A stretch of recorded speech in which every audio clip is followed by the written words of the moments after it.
May of 2000, the parent of a child who was using a piece of educational software called Reader Rabbit was alerted by their firewall, another piece of software that notes happenings in one's computer, especially when those happenings involve the computer making connections to the internet. They were alerted that this Reader Rabbit game was calling home, was making a surreptitious internet connection behind the scenes and sending data back to its parent company, Mattel. Alarmingly, he was informed of this connection by the firewall later, after his kid was asleep, when he was doing work on the same computer. The Reader Rabbit software had apparently logged data about its use, and was now, while he was connected to the internet, sending that data elsewhere, heavily encrypted, so he had no way of knowing what sorts of data it was transmitting, about what, and to whom. When asked about this phone home behavior, a Mattel spokesperson said that nothing nefarious was happening. The company had software called Broadcast, enabled in something like 100 CD-ROM-based products they sold, installed automatically with the rest of the program, and it was included primarily as a means of offering discounts on other products to folks who had already bought one of Mattel's software offerings, or in some cases, to offer users a freebie, like a screensaver, after the software confirmed they had installed the original product. Not mentioned in Mattel's press release about the issue, though, is the fact that many companies, including this kind of marketing and advertising-related software with their products, also collect a bundle of other data from their users' computers, including very personal bits of private data that could, in the wrong hands, lead to some serious security concerns. In an article about this Mattel-centric story, published back in June of 2000 in the U.S. News and World Report, it was also reported that a company called SurfMonkey, which was a free content filtering program, the kind often used by parents and schools to keep their kids from accessing sites that wouldn't be appropriate for younger web surfers, was collecting data about user behavior and transmitting that data back to their headquarters. Among other data points, this company was collecting its user's IP address, which could be used to pinpoint that user's physical location, which in this case meant the physical location of a child. When asked about this data collecting behavior, the company said it would stop sending personal data to its company's servers in this way shortly. But such comments, including this one, are often carefully worded so they suggest that the company will cease collecting data altogether. But what they actually mean is they will, at least temporarily, cease collecting very specific types of data, not all data. Or they will temporarily cease doing so until they can come up with another way of doing it that won't get them in trouble. These days, this often means outsourcing data collection and parsing responsibilities, so the company in question no longer has to deal with this type of problem themselves, and can claim ignorance and innocence if anything similar pops up in the future. The term spyware showed up in this 2000-era article, though it wasn't the first published use of the term,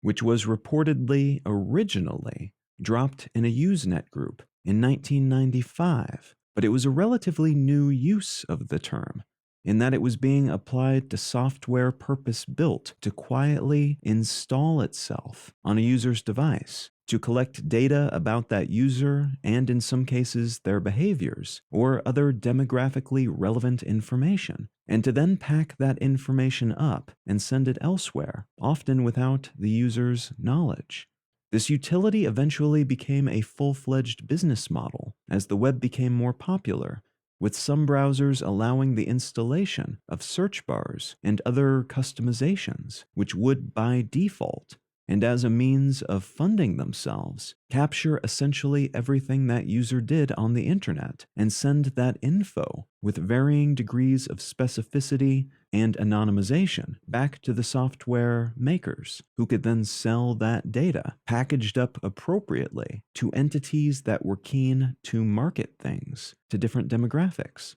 This same model, only really distinct in how the data is collected and the scale that it's attained was eventually revamped in the form of cookie tracking and invisible pixels on websites and in emails that keep tabs on what people do, where and when, and for how long. And such tracking and data collecting and bundling and selling is what funds a shockingly large portion of the modern internet. What I'd like to talk about today is another type of spyware based on the same general principles, but with a very different business model and used for very different purposes.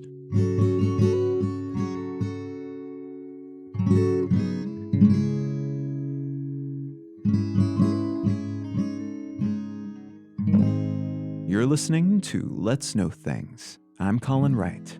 Let's Know Things is an independent, listener-supported show. If you're enjoying what I'm doing here, consider becoming a supporter. One of the simplest ways to do that is to become a patron at patreon.com/letsknowthings. You can also become a member at understandery.com. But you can find an array of options, both monetary and non-monetary, at letsknowthings.com/support. A great big thanks to everybody who's already helping to support this show, and thank you in advance if you're considering doing so in the future. All right, let's get back to the show.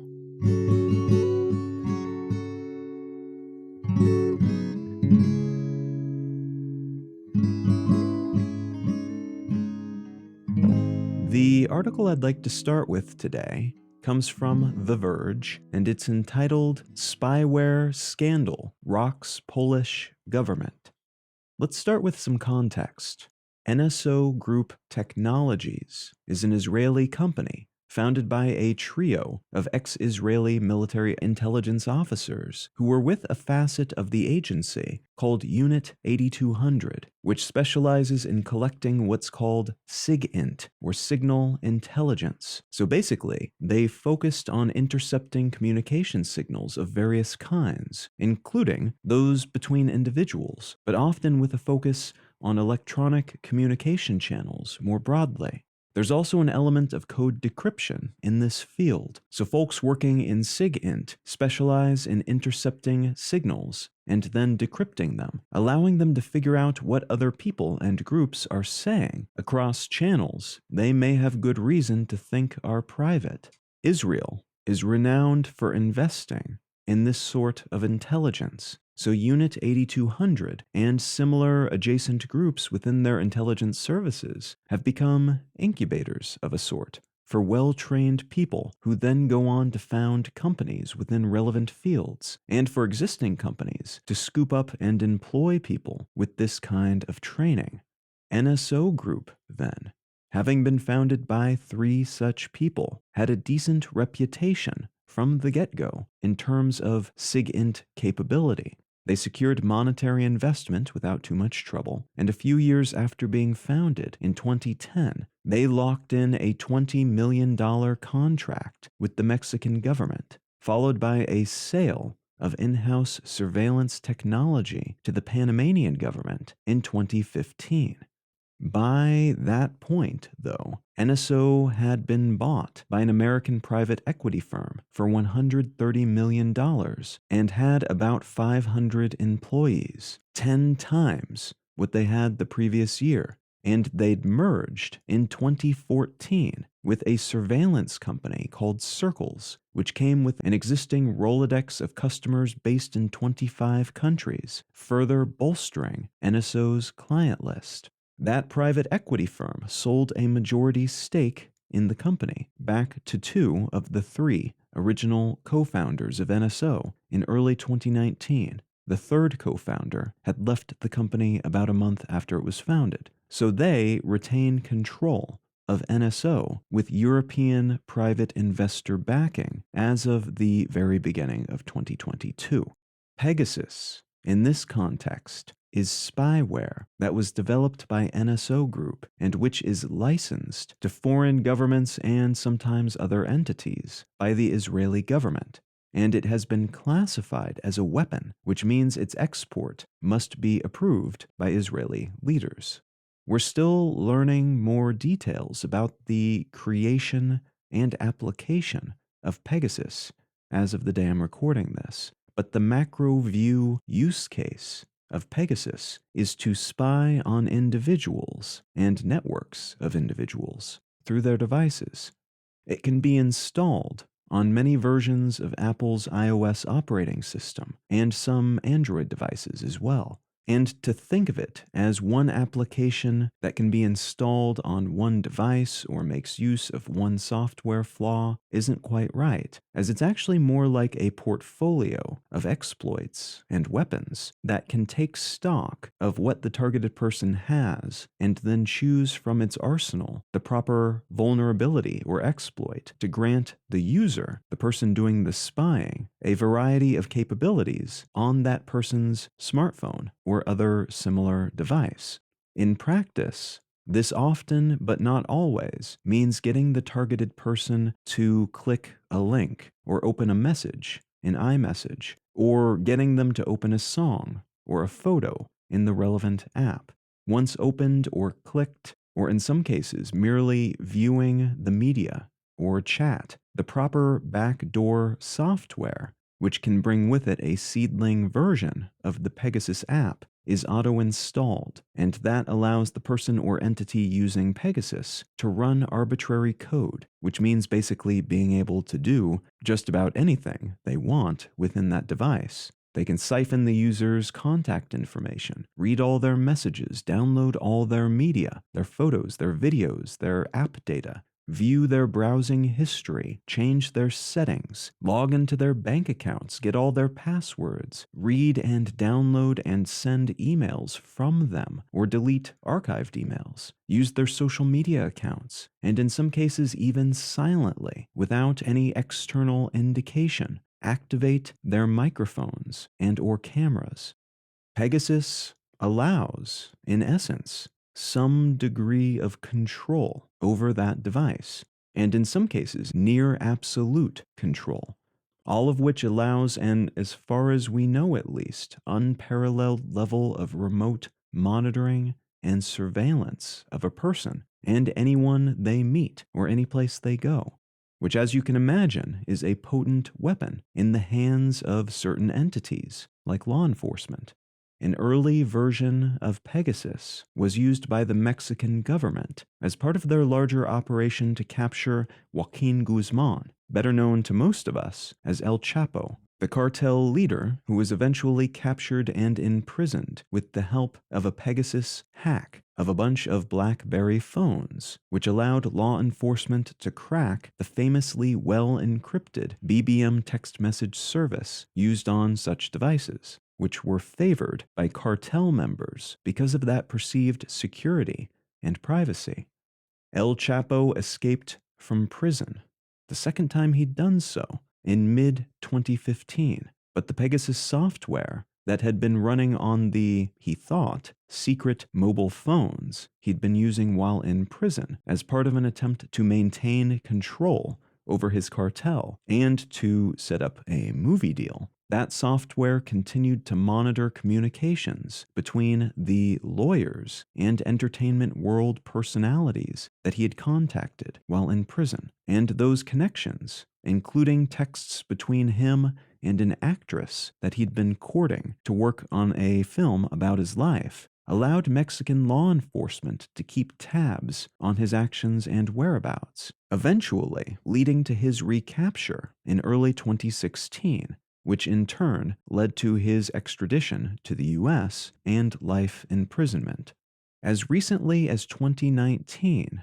you could read glowing pieces about this and similar Pegasus-powered pursuits, demonstrating the potency of this kind of tool in the hands of agencies and government-backed organizations attempting to apprehend cartel bosses, mafiosos, and terrorists worldwide. And in fact, that's always been the purported purpose of this program. Governments pay NSO Group after the sale has been approved by the Israeli government, and NSO Group provides the customer with this sort of tracking capability over more or less anyone they want to target, which in some cases does in fact end up being various sorts of hard-to-catch criminals and terrorists. But in other cases, many other cases, as it turns out, This tool and similar tools in NSO Group's arsenal ended up being aimed at innocent people, ranging from ex-spouses to human rights workers to opposition political candidates.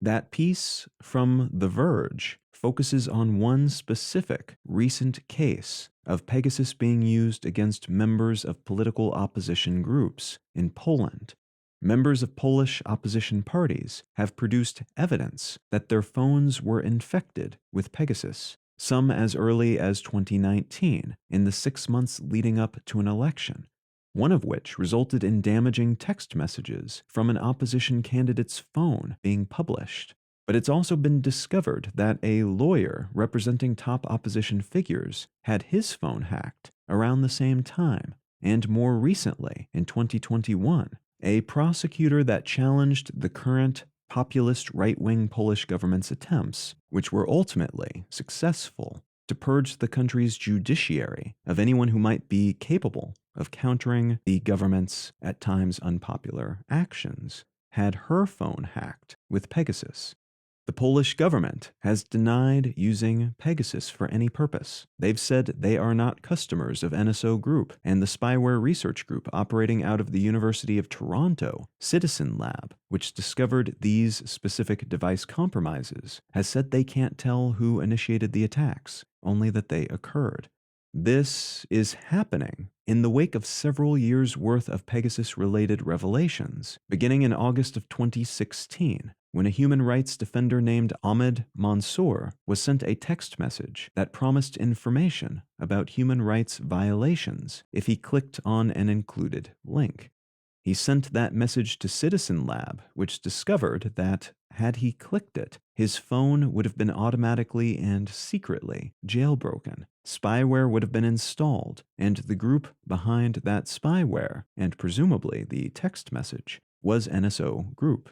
An IT security outfit called Lookout collaborated with Citizen Lab on this effort, and they shared information about their discovery in a December 2016 blog post, in which they also say the code they assessed contained evidence that this hack worked as far back as iOS 7, an older version of the iPhone operating system that was released in 2013. The New York Times and the Times of Israel newspapers followed up with reports that the United Arab Emirates was using this type of spyware as early as 2013, and other journalistic entities discovered that the former president of Panama was using it from 2012 until 2014. Many people outside the world of cybersecurity first became aware of this software when it was reported in the Washington Post that NSO Group was providing Pegasus to Saudi Arabia, and that they used Pegasus to spy on Saudi human rights activist and Washington Post journalist Jamal Khashoggi, who was ultimately murdered and dismembered at the order of Mohammed bin Salman, the Crown Prince of Saudi Arabia, according to the available evidence and the conclusions of an investigation by the CIA. The Saudi government reportedly also used Pegasus to spy on other Saudi human rights activists and journalists who have been critical of the regime. The scope and scale of the Pegasus program really began to unspool in 2020, though, when a list of more than 50,000 phone numbers that were believed to belong to people of interest, designated as such by NSO Group clients, was leaked to Amnesty International and a France-based nonprofit that publishes the work of journalists who are being threatened or who have been imprisoned for their work, called Forbidden Stories. These organizations then passed the list along to 17 media entities in nearly as many countries, which worked through the list, confirmed its legitimacy, and ultimately published a collection of stories on the subject under the moniker The Pegasus Project. Citizen Lab also played a role in this project, independently peer-reviewing the work to make sure it was legitimate in terms of the forensic methods used and verification ultimately achieved. The findings of this project were sobering. While NSO Group still maintains they only sell this service to governments for use against criminals or terrorists, in reality, Pegasus is widely used against journalists, lawyers, politicians, human rights activists, and pretty much anyone else people in the position to purchase the service might want to spy on and or mess with in some way. Many organizations have since claimed that Pegasus has become part of a larger toolkit of software and strategies used to intimidate anyone who might stand up to authoritarian regimes or abusive organizations or leaders, as blackmail material can be easily gathered via such hacks. And in some cases, the information can be used to track people who go into hiding or on the run, fearful for their own or their family's safety, which in turn can lead to their capture, imprisonment, or assassination by these Pegasus customers, the latter of which seems to have been the case for Khashoggi and his murder. Known targets of this software at the moment, those that have been confirmed by the folks working on this project at least, include about 200 journalists from 24 different countries, and the tool seems to be especially popular, at least for this use case, in countries with authoritarian or authoritarian-leaning leaders, as 38 of those journalists are in Morocco, 48 in Azerbaijan, 12 in the United Arab Emirates, and stepping further east, 38 targeted journalists are in India. Though again, that's just one slice of the list of confirmed people, pulled from a list of 50,000 or so people of interest, which includes, again, these are just the ones that have been confirmed so far, world leaders like Emmanuel Macron of France and Imran Khan of Pakistan. A total of 3 presidents, 10 prime ministers, and at least 1 king have been confirmed so far. There are also diplomats from all over the world and government workers of all stripes and positions up and down the chain of command. The response to these revelations has been mixed, though almost always outwardly critical of potential misuse of such software. Companies like Amazon have removed NSO Group services from their cloud computing platforms, and social networking companies have likewise booted the pieces of NSO Group they've been able to find from their services. Some of them have also demanded the required implementation of end-to-end encryption across all communication-focused apps, which could help secure some of the weak spots exploited by Pegasus, while others, Apple most recently, but Facebook too, have filed lawsuits. In Apple's case, for compensation from NSO Group, alongside the disgorgement of profits, the giving up of any profits they might have made from this product, and what amounts to the legal prevention of NSO Group doing what they've been doing ever again, because it infringes upon Apple's rights and property. NSO Group's response to these several years of revelations has been similar to their response to previous allegations about Pegasus. Essentially, we didn't do it, and it probably didn't even happen, but if it did, we're not responsible for how our customers use our product. Government leaders who have been accused of using Pegasus for nefarious purposes have also issued denials, some saying, yes, we use it to track bad guys, but not for anything like what you're accusing us of, while others have issued complete denials, saying they don't have anything to do with NSO Group, and thus nothing to do with these sorts of hacks. Again, it can't easily be proven who ordered the hacking of all these people. There's plenty of room for denial, even if all the evidence seems to point at specific perpetrators. So despite the afflicted parties in Poland all being people who the current government leadership would have reason to target if they thought they could do so in private and get away with it, there doesn't seem to be a way, currently at least, to know with 100% certainty that they did so, and if they did, whom within the government ordered it and pulled the software trigger to deploy it in each case against each individual. There is an effort in the European Union right now to sanction NSO Group, closely following a US blacklisting of the group and recent high-level calls for a more complete US sanction, though it's unclear whether either effort will have legs, as doing so might upset relations with Israel by calling the legitimacy of their other local cybersecurity and surveillance outfits into question. In the meantime, though, this situation demonstrates how relatively easily such tools can be utilized for purposes beyond their original proclaimed intention, and also how terms like criminal and terrorist can be fluffy and vague enough to creep into other use cases, as it's likely that if some of these governments and leaders did give the okay for using Pegasus to spy on their political opposition or human rights activists operating in the area, they would justify those actions by claiming these people they targeted were engaging in behavior or held beliefs that were bad for the country, bad for their cultural or other ideological pillars, which in their mind was criminal, even terroristic, dangerous behavior that warranted these sorts of actions.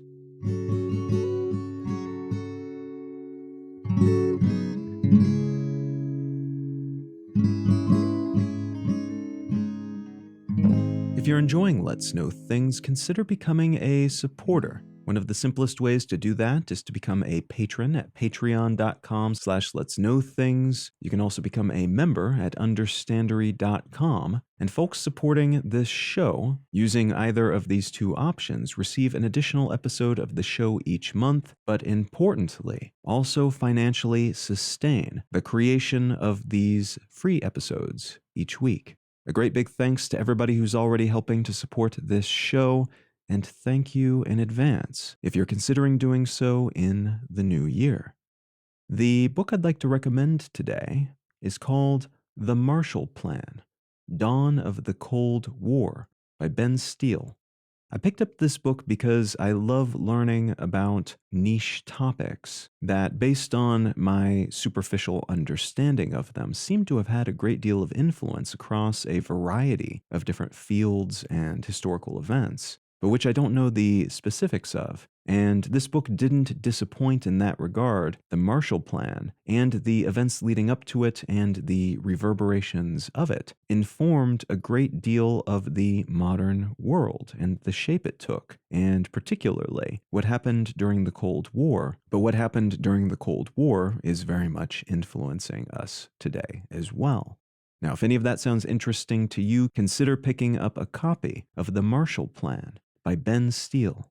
You can find out more about me and my work at Colin.io. You can find the show notes and transcript for this episode and every episode of the podcast at letsknowthings.com. You can find a collection of my other projects, written projects, podcast projects, other sorts of projects at understandery.com. And feel free to reach out and say howdy on social media. I'm Colin Wright on Facebook and at Colin is my name on Instagram and Twitter and such. Thank you so very much for listening. I'm Colin Wright, and I'll talk to you again next week.